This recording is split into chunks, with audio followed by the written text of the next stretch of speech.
The deadline has passed. If you didn't apply for a licence, it's now illegal to run a bed and breakfast, to put your home or a spare room up for short-term let.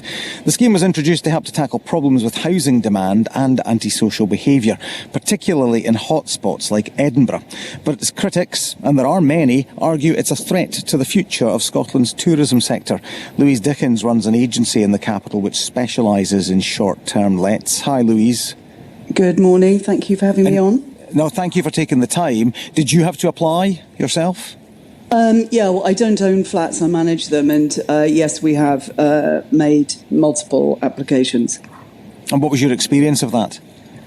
Well, actually, I used a company, STLS, that was set up to help people do it. So my experience through them was they made it easy for me, but there's certainly a vast amount of information and things to do. One of the issues has been around data protection, about people needing to give their data on public notice signs outside homes, which was one of the many things that we raised with the Scottish Government, and which they told us wasn't a problem at all.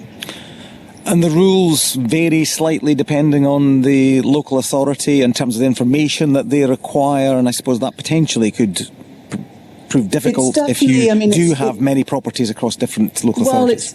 Mine are all in Edinburgh, but it's definitely very confusing, I think, still. Interestingly, when you guys phoned me yesterday to come on this show, the person who phoned me said she was confused, lives in Glasgow, used to rented a room out in her own home. Did she need to apply? Didn't understand if she did or not. Glasgow City Council had told her that she needed planning permission. And in fact, that advice was always unlawful advice to be giving. And Glasgow Council changed their policy on the 20th of September. So, as you know, that's 9 days ago. So that does not give people in Glasgow the opportunity, to get the new news out about what's actually required, but also it's sort of endemic of councils around the country that they didn't try to get their policy right.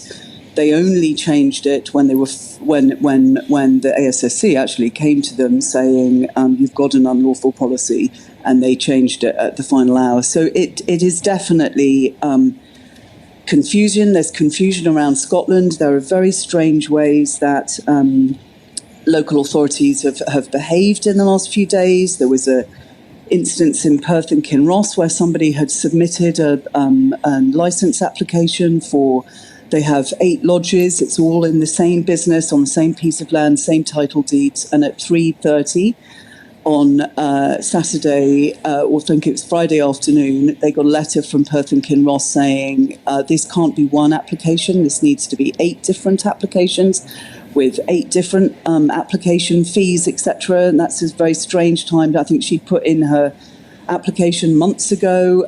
There's a situation in Renfrewshire Council where people who've made applications who have one very small thing, like a place of birth rather than a country of birth, and they've been told that they needed to withdraw the application and make a new application, which means that they couldn't trade until the licence had been granted. So, right, so you would say quite a confusing picture, yeah. Yeah, it's definitely confusing. And do you think that the process itself may have put some people off, that some people will have just decided that they're no longer going to either rent out a room or run a B&B?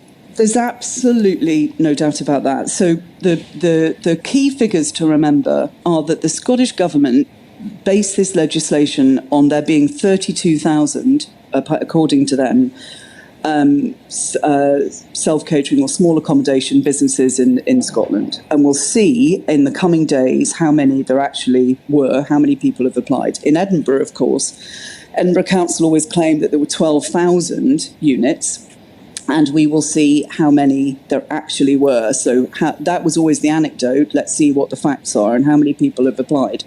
There is no doubt that livelihoods have been lost across Scotland, and I think that there is going to be a really disproportionate impact on women and the elderly. especially in Highlands, people that ran bed and breakfast. There's a whole load of people out there who do not know that this law even exists, so have become criminals today if they're still trading, unbeknownst to them. Well, the Scottish Government have said to us that ministers have engaged with the sector for the last 5 years, that this legislation has been in development. They've made changes as a result, including a one-off extension to the scheme. What if you're not on Facebook? With Facebook ads, social media ads. You know, I haven't received a piece of correspondence in the post, for example. You know, there is a demographic of people who run bed and breakfast, for example, guest houses across Scotland, who aren't on social media, who won't have been pushed an ad by Instagram. The effect of this is to cut down on things like, short-term rentals and antisocial behaviour. In Edinburgh particularly had a problem. Do you think that this will address that? But did Edinburgh have a problem?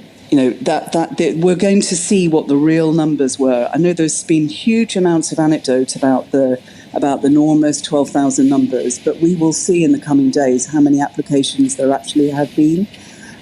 So I think that the problem of a few party flats in Edinburgh the impact it will have had across Scotland when lots of people listening to this radio station this morning realise in the coming months that their ability to holiday in their own country is going to be significantly impacted. And also, Louise, I'm afraid we have to leave things there. My apologies. We're completely out of time. But look, thank you very much indeed for taking the time to speak to us this morning. Louise Dickens there, who runs an agency in Edinburgh specialising in short-term lets.